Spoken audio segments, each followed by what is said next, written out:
Before we start, just a quick reminder to hit that subscribe button. Only 2% are subscribed. At 1,000 subscribers, I'll be posting a special video. I am Daniel, and I am 35 today. Rain clung to my coat like cold fingers, stubborn. The front door latch clicked against the metal plate. I set a paper bag on the counter. Something sharp hung in the kitchen air tonight. Water dripped from my sleeves onto the cracked tile. The fridge hummed low behind a postcard held by a magnet. I wiped my hands on a dish towel. My keys scraped the bowl and rang like coins. She was not in the kitchen yet. I walked to the living room under the dim lamp. The beige couch sagged under a folded quilt. Blue light bled from the aquarium and touched the rug. My wife curled near the armrest with a paperback. Her eyes lifted like a tide, then fell. I set the bag on the coffee table. The paper crinkled loud beside the remote, accusatory. "I brought soup for us tonight," I said. Steam ghosted against the plastic lid while I waited. Her page turned slowly like a card underwater. "Thanks for thinking of dinner tonight," she said. She set the book down on the cushion. The room smelled of wet wool and ginger, heavy. "You should eat first," she added. Her knuckles skimmed the quilt like small stones.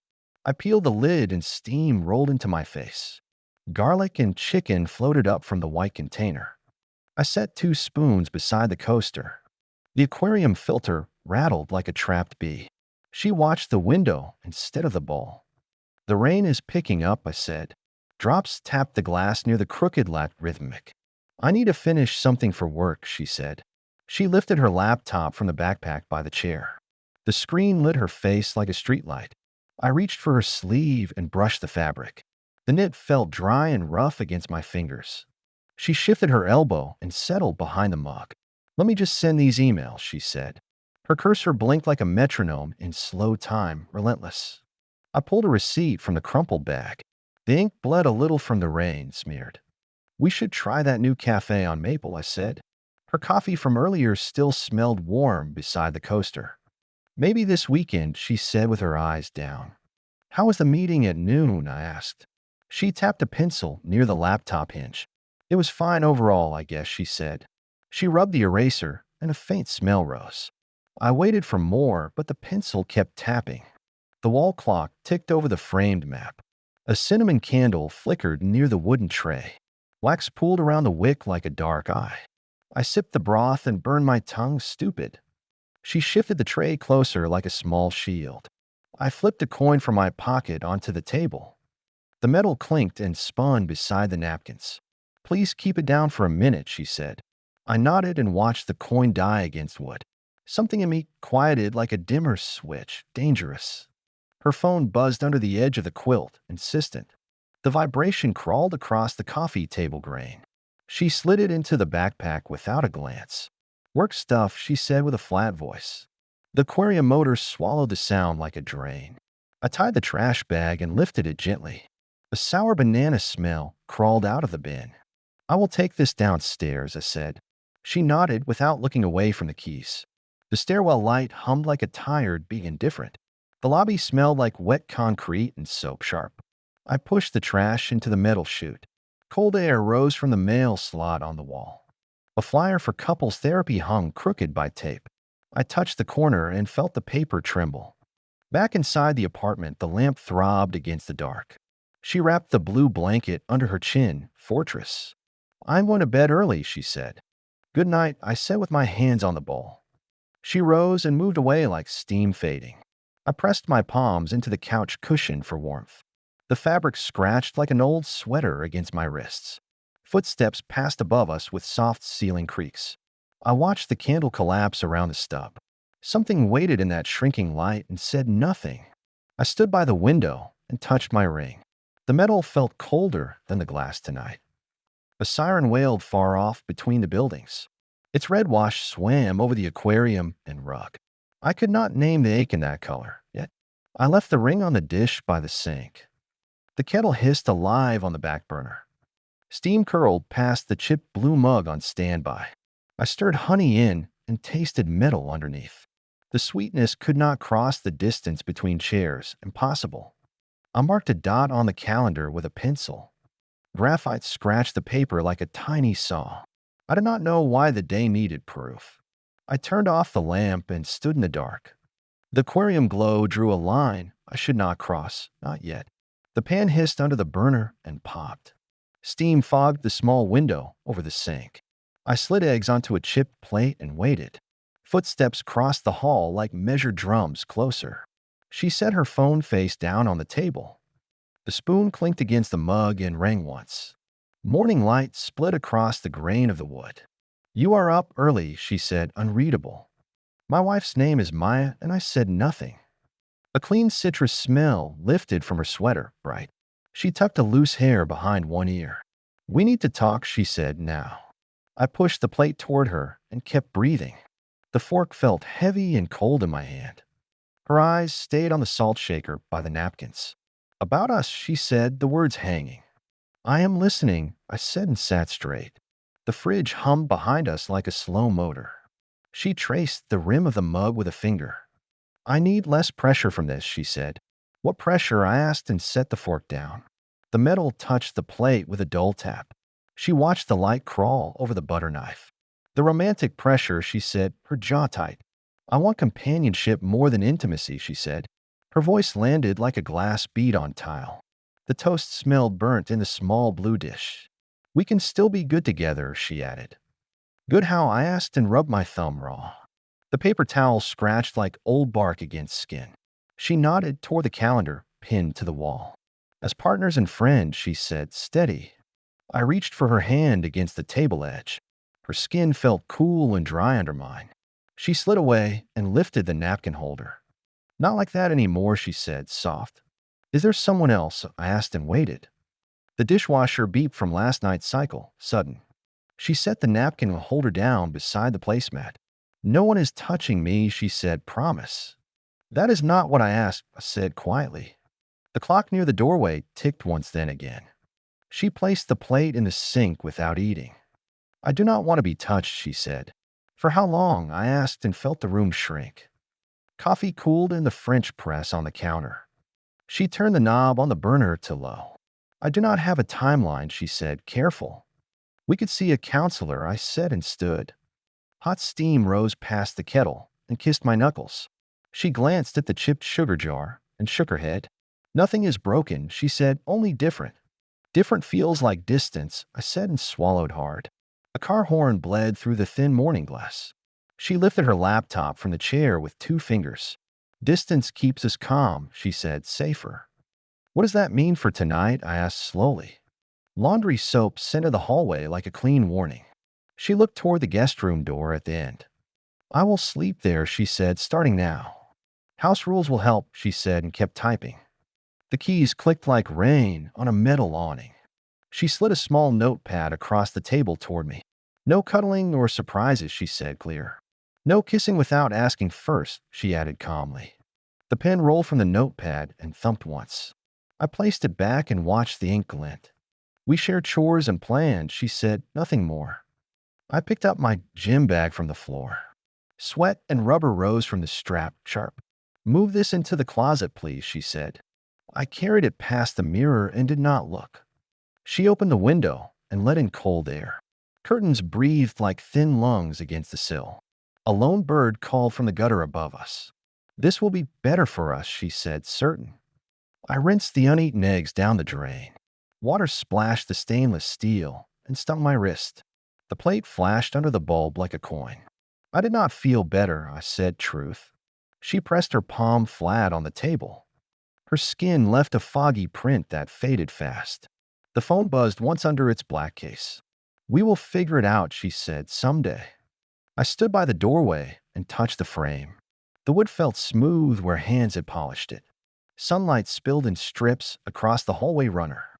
Someday did not sound like today. Not at all. Light leaked under the guest door like a blade, deliberate. Keys clicked in sharp bursts against a thin keyboard. I pressed my knuckles to the wood and listened. Lavender clung to the air above the carpet. I turned the knob and felt the cold catch. She looked up fast at the glow of the screen. The laptop sat open on the quilt like a lighthouse. My breath fogged in the strip of hallway light. "Are you awake right now?" I asked. "Come in for a minute," she said. The room smelled like detergent and fresh paper. A cardboard box sat on the chair by clothes. She closed the lid with 2 careful fingers. The hinge snapped like a ruler on a desk. "What you working on?" I asked. She picked up a pen and rolled it. The plastic clicked between her nails in bursts. "Just finishing team notes," she said. Her eyes held the lamp like guarded glass. "Can I see the notes?" I asked. "You do not need them," she said. The yellow shades stained the walls with weak light. A water bottle sweated on the nightstand beside tissues. I sat on the chest at the footboard. The seams scratched like a border I could not cross. Her phone buzzed once and lit the quilt. A banner flashed white before it dimmed again. She covered it with her palm without looking. "It is work messages only," she said. "Who keeps messaging now?" I asked. "A coworker needed a file," she said. Her voice brushed the air like thin paper. I watched the notification glow under her hand. The mattress creaked when I shifted my weight. "Is this about us tonight?" I asked. She looked at the lamp and not at me. The linen shade trembled in the heater air. "I do not feel desire anymore," she said. My hand found the chair rail and gripped hard. "How long have you known?" I asked. "It has been a while," she said. The radiator ticked like a tired metronome in winter. She folded the corner of a tissue into squares. I felt the dry weave of the quilt ridge. "Is this about someone?" I asked. "I talked to someone from work," she said. Her eyes stayed low and careful and steady. The desk lamp drew a hard circle on wood. "It calms me to talk at times," she added. My mouth went dry and tasted like coins. "Is it physical with him?" I asked. The heater thumped once and then went silent. "No one touches me now," she said. She smoothed a wrinkle in the pillowcase slowly. I stared at a tiny tear along the seam. "Then what is this?" I asked. Her fingers circled the rim of the water bottle. "It is friendship and support," she said. "Just words through the day and late sometimes," she added. "Who is he to you now?" I asked. "A person who listens," she said. The laptop light bled through the lid in a line. She nudged it farther from me on the quilt. Her shoulder brushed the headboard and stayed there. Listening felt like a locked door in this room. "What did you tell him about me?" I asked. She looked at the nightstand and not my face.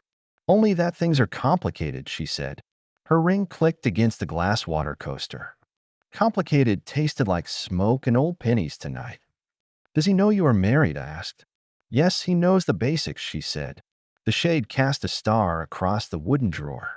She tugged the quilt edge with small, careful moves. Basics did not feel like truth in this light.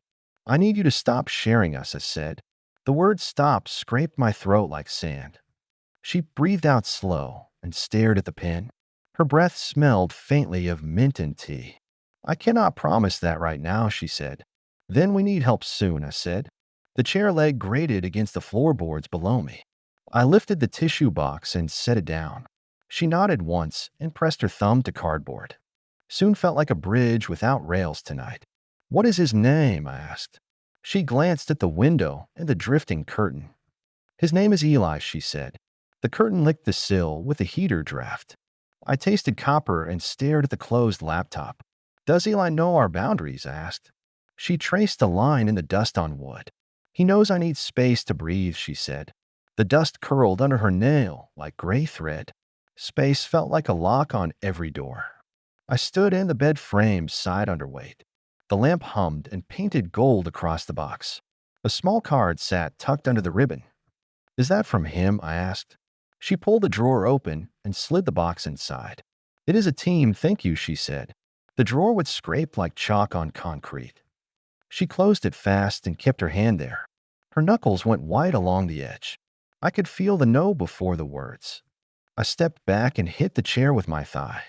The chair rocked and tapped the wall twice. "We should be honest tonight," I said. Her mouth pressed thin and then opened slowly. "I'm being honest now," she said. "I want intimacy out of bounds for now," she said. Her words hit like sleet on a windshield. A strand of hair stuck to her lip. She brushed it away and looked past me. My hands curled around the cold metal doorframe. "Are you choosing him over us?" I asked. The lamp flickered once and steadied into amber. "I am choosing peace in my head," she said. She lifted the bottle and swallowed without tasting. "Peace did not invite me into this room." I left and pulled the door until it latched.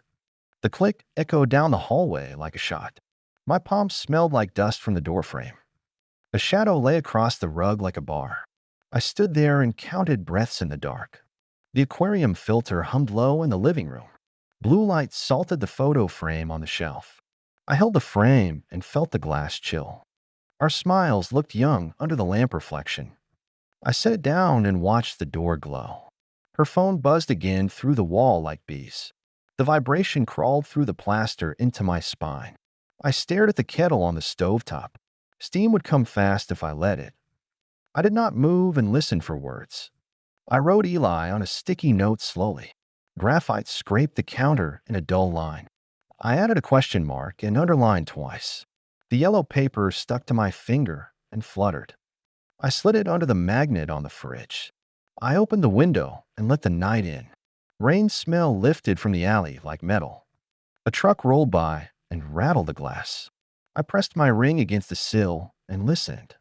The metal thudded softly while the door stayed closed. The shower pounded the tiles like small drums, relentless. Steam rolled under the door and kissed the hallway paint. Our kitchen tablet glowed on the charger beside flour. I wiped the screen with a dish towel. A new banner slid across like a blade. Another ping cracked the quiet over the sink. The cord tugged against the outlet with a squeak. Quiet mornings flashed above a coffee cup icon. Soap smell drifted from the bathroom like clouds. I tapped the message and held my breath. A voice note sat between two blue hearts, waiting. The little triangle shimmered against the white chat field. I pressed it and heard a low man whisper. "Count 4 in and hold," he said softly. The tablet light felt cold on my face. Text scrolled under his words like a running river. "Tonight was heavy, but you handled it," he wrote. A spoon rested on the counter like a witness. "Bench at Riverview helped," she wrote back. My stomach gripped hard as the note faded. A photo popped up with a soft tick. Silver ribbon crossed a tiny box on beige carpet. Coffee grounds scented the air from the open tin. "Does the bracelet fit your wrist?" he wrote. The proof hummed against my thumb like current. Another attachment loaded slow under the bright header.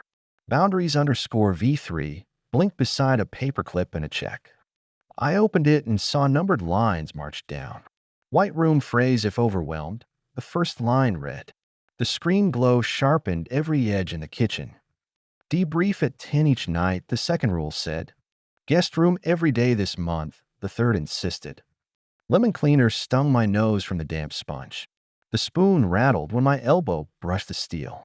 He was editing our life with tidy bullets. A calendar screenshot followed like a quiet drumbeat. Breathing check-in set for Mondays and Wednesdays. Repeat icon looped in small gray circles beneath. The condenser kicked on with a dull groan.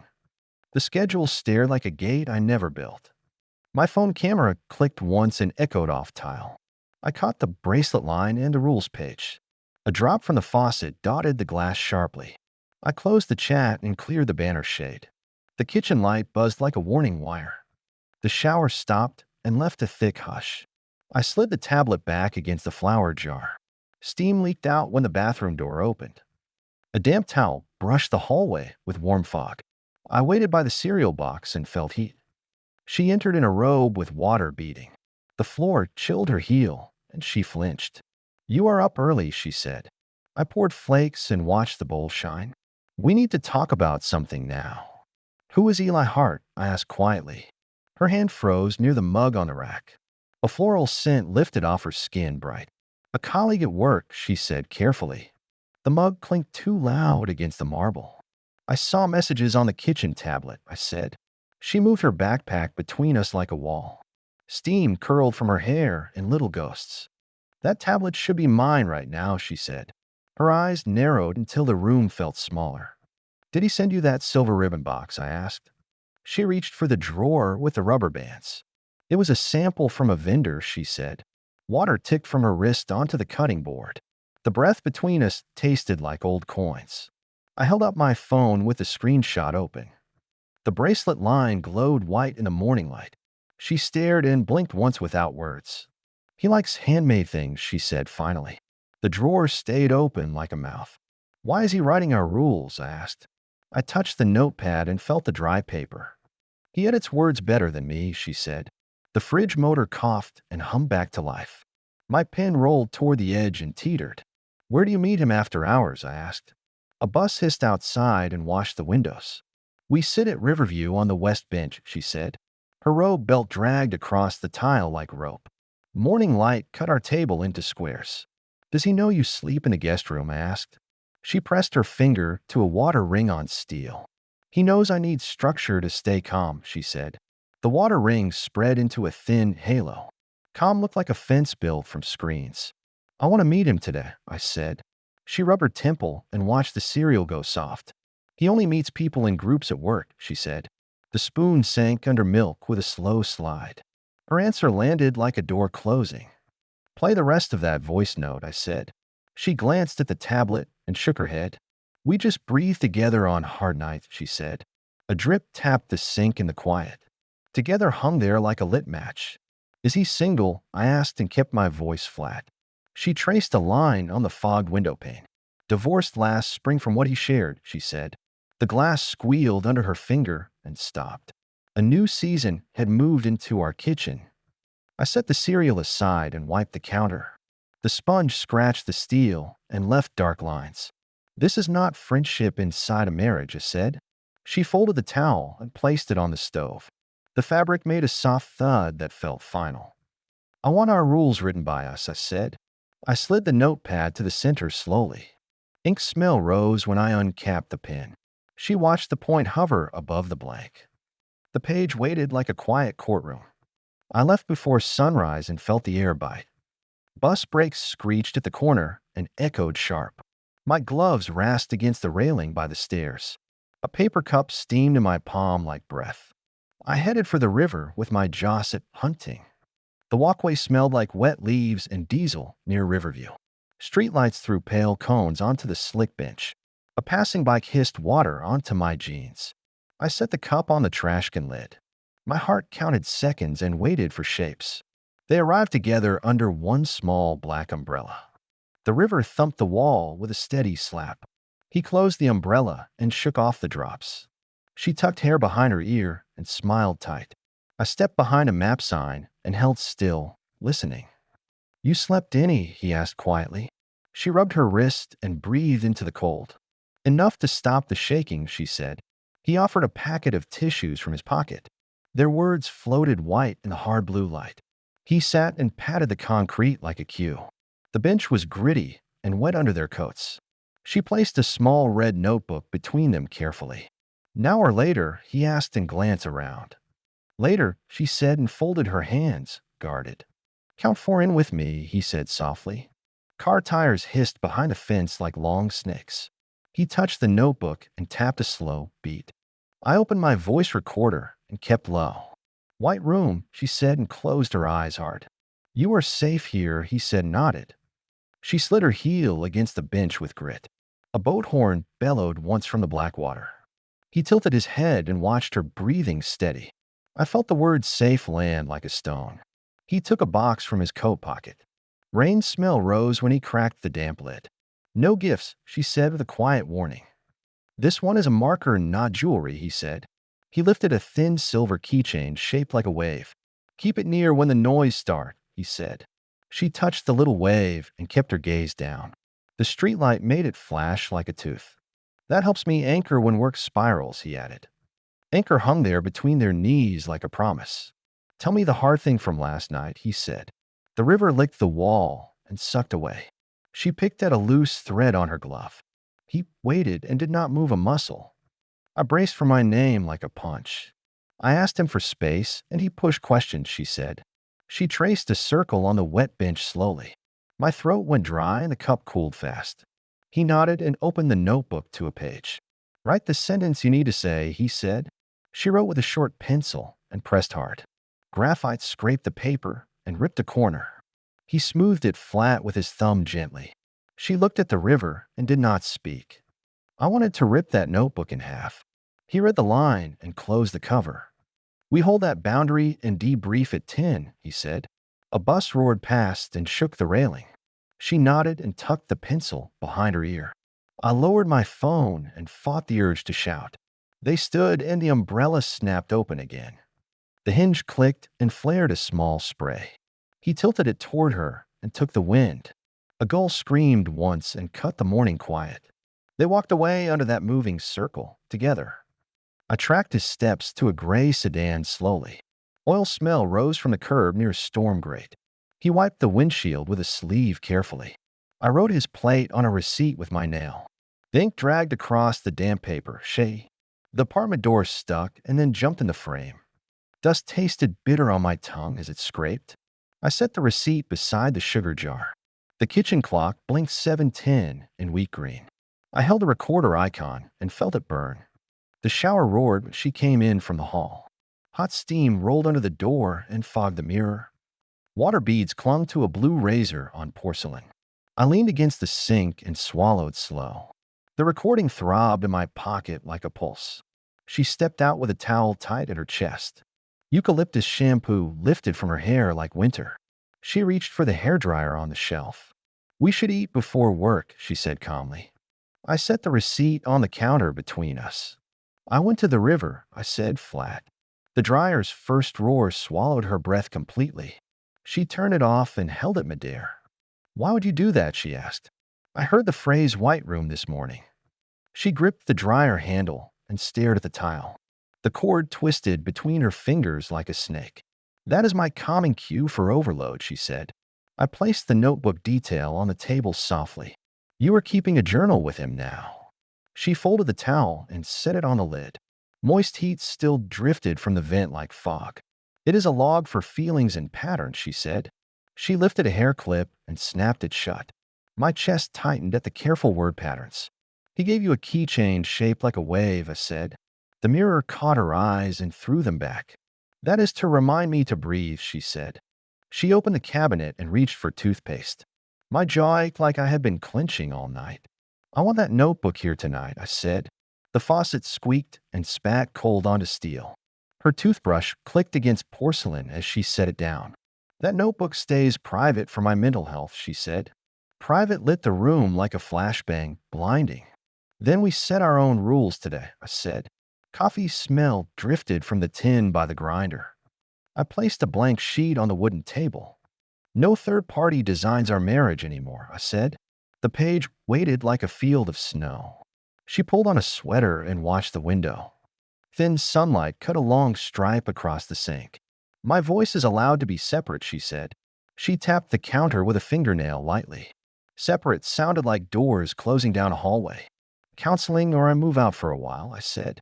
The suitcase under the bed scraped the frame loud. I hauled it up and felt the handle bite. The zipper teeth grinned open on the faded fabric. She stared at the suitcase like a live wire. "We can try a companionship contract instead," she said. Printer smell drifted from the study like hot paper. She brought a stapled packet and laid it flat. "No romance and nightly check-ins and shared chores," she said. The staples flashed like little cages in the light. I touched the packet and felt the paper burr. A neighbor's door slammed and rattled our glass heart. "I cannot sign a friendship with my wife," I said. I slid the packet aside and opened the drawer. My hands shook as I pulled socks into piles. She moved to the window and lifted the blind. The cord rasped and dust floated like ash.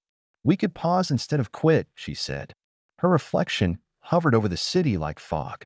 Pause sounded like drowning slowly with a smile. I dropped my ring into an empty jar on the shelf. The glass made a dull bell in the quiet. The jar smelled faintly of pepper from past dinners. I closed my fist and breathed until stars edged. The jar glittered at me like an eye. "I will be at the Birch Motel tonight," I said. The suitcase wheels chattered over the cracked threshold.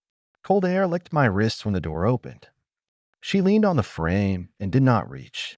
Behind her, the stapled packet shone like a trap. Neon buzzed over the birch sign, sick and steady. The keycard scraped the reader and flashed wheat green.